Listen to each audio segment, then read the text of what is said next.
Alors, on est ici afin que je vous fasse un petit point sur toutes les garanties qu'offre la convention collective pour les jeunes qui entrent dans la profession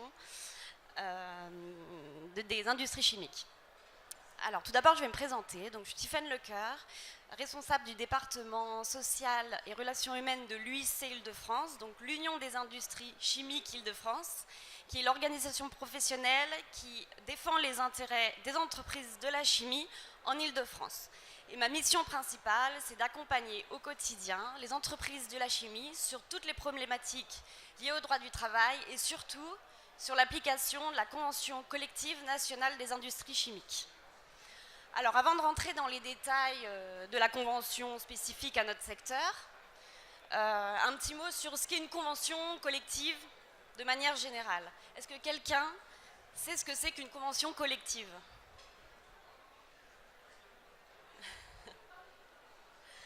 Alors, une convention, c'est un ensemble de textes négociés et signés par les représentants syndicaux d'employeurs. Donc, dans notre secteur, c'est l'Union des industries chimiques. Et les représentants syndicaux de salariés au niveau d'une branche professionnelle et qui traitent de l'ensemble des conditions d'emploi et des garanties sociales des salariés de ce secteur d'activité. Chaque secteur d'activité a des contraintes propres. La convention collective adapte les règles du Code du travail aux situations particulières du secteur d'activité concerné.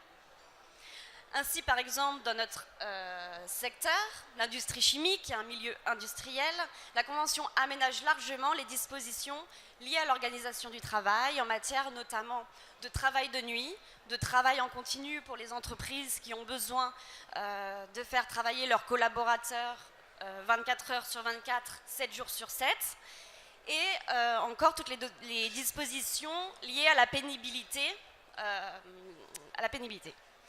La convention collective complète aussi et améliore très largement les dispositions du Code du travail qui fixent les règles minimales.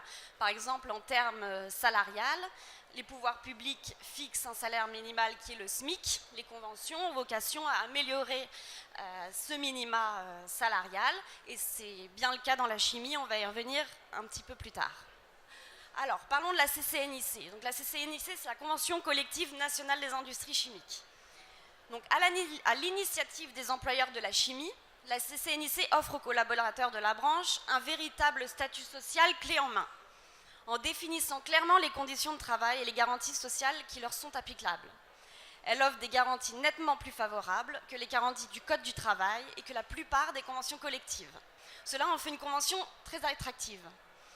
Alors, la CCNIC a été créée en 1952 et s'est largement enrichie au fil des années d'accords conclus donc, entre l'Union des industries chimiques, l'UIC, donc organisation professionnelle qui représente les intérêts des entreprises de la chimie, et les grandes organisations syndicales qui sont la CGT, la CFDT, la CGC, etc.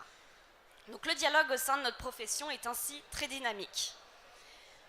Alors la caractéristique principale de la CCNIC, c'est d'être constamment à l'avant-garde du progrès social par rapport aux grandes réformes sociales. Elle traite de toutes les grandes problématiques. Donc on va retrouver toutes les problématiques liées à la durée et aux conditions de travail, à l'égalité professionnelle homme-femme, à l'emploi des jeunes, au salaire minimum, et elle offre aussi des garanties en termes de frais de santé, couverture maladie et accidents. La CCNIC est ainsi l'une des conventions collectives les plus protectrices des intérêts des salariés, avec la convention du pétrole, des banques et des assurances.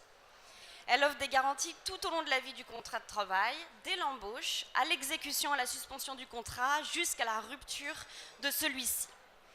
Alors, donnons des exemples concrets.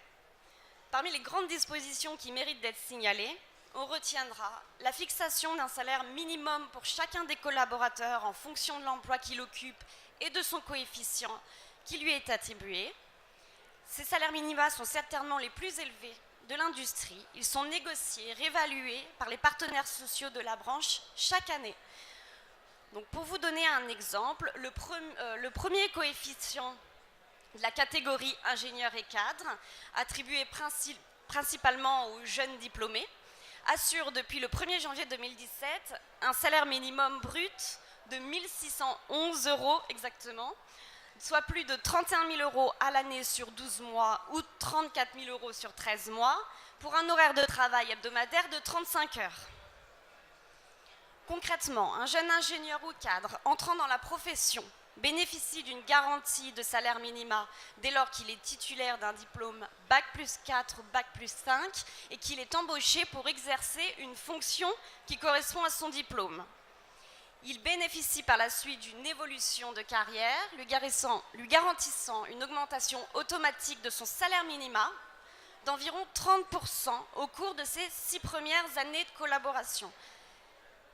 Donc c'est une évolution automatique pour chaque jeune collaborateur entrant dans la catégorie ingénieur et cadre. Par ailleurs, la CCNIC attribue un statut très favorable aux ingénieurs affectés à des postes de recherche en leur garantissant une évolution de carrière encore plus significative.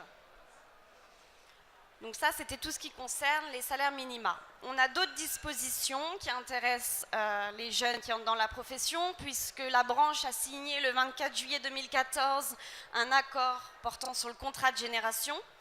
Les jeunes embauchés bénéficient alors d'un parcours d'entrée dans l'entreprise comportant des procédures d'accueil et d'accompagnement adaptées. Ils bénéficient également d'un parcours de formation facilitant la prise de fonction des jeunes collaborateurs. Il comporte en milieu industriel une formation à la sécurité et les risques spécifiques au contexte industriel, une formation au poste de travail, ainsi que sur les techniques, les produits et les appareils spécifiques à l'entreprise. Autre avantage important, la protection des collaborateurs face aux risques d'arrêt maladie et d'accident. La CCNIC prévoit le maintien de salaire sans délai de carence pendant une période déterminée et fixée selon l'ancienneté du collaborateur, pouvant aller jusqu'à 6 mois de maintien de salaire à 100%, puis 6 mois de maintien de salaire à 50% pour un salarié ayant 6 ans et plus d'ancienneté au sein d'une entreprise. La maternité est également prise en compte par la Convention. Les collaboratrices ayant 1 an de présence effective dans l'entreprise peuvent prétendre à des réductions d'horaire pendant leur grossesse et au maintien total de la rémunération durant leur congé maternité. La CCNIC prévoit également des indemnités de fin de contrat très intéressantes en ce qui concerne par exemple les licenciements économiques, les ruptures conventionnelles et la retraite. Elle octroie aussi de nombreuses heures pour recherche d'emploi rémunérées pendant le préavis en cas de démission ou de licenciement. Par rapport, donc ça ce sont vraiment les garanties minimales apportées par la Convention. Il faut savoir que les entreprises aménagent largement encore ce socle conventionnel, qu'elle l'aménage de manière beaucoup plus favorable. On a eu l'occasion de s'en rendre compte depuis toutes ces années où je travaille avec les entreprises, notamment en termes de salaire. Elles sont en général plus favorables que la Convention. Donc voilà pour les principales dispositions à retenir. Est-ce que vous auriez des questions ?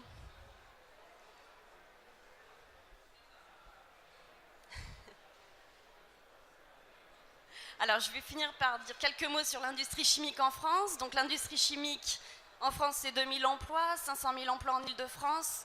Première branche à s'engager pour l'emploi en 2014 dans le cadre du pacte de responsabilité. 47 000 embauches sont prévues d'ici 2017 et 5 000 jeunes accueillis en alternance. 97% d'emplois sont qualifiés et stables, c'est-à-dire à durée indéterminée, et occupés par 47% des femmes dans la catégorie ingénieurs et cadres.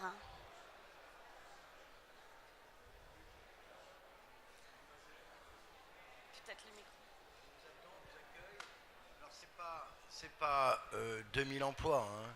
C'est 200 000 emplois dans la profession. Oui, 200 000 emplois, pardon. Mais donc il y a des gisements importants d'emplois et les femmes sont particulièrement bien traitées. Vous l'avez vu, Tiffaine a été implacable. Oui, 47% de femmes dans la population ingénieure et cadre, c'est très important dans l'industrie. Et surtout, ce qu'il faut intégrer, c'est surtout l'évolution. Cette évolution est très forte depuis quelques années. Ça veut dire quoi? Ça veut dire que dans quelques années, on atteindra certainement dans notre profession un taux de 50, voire plus. Alors après, ça dépend un peu des secteurs. Par exemple, pour ceux qui ont fait le tour du village, tout le domaine de la cosmétique vous avez un taux de féminisation encore plus important. Hein, le taux que vous a donné Tiffaine est un taux moyen, mais quand même très intéressant. Ok? Allez, à très bientôt, et puis bonne visite.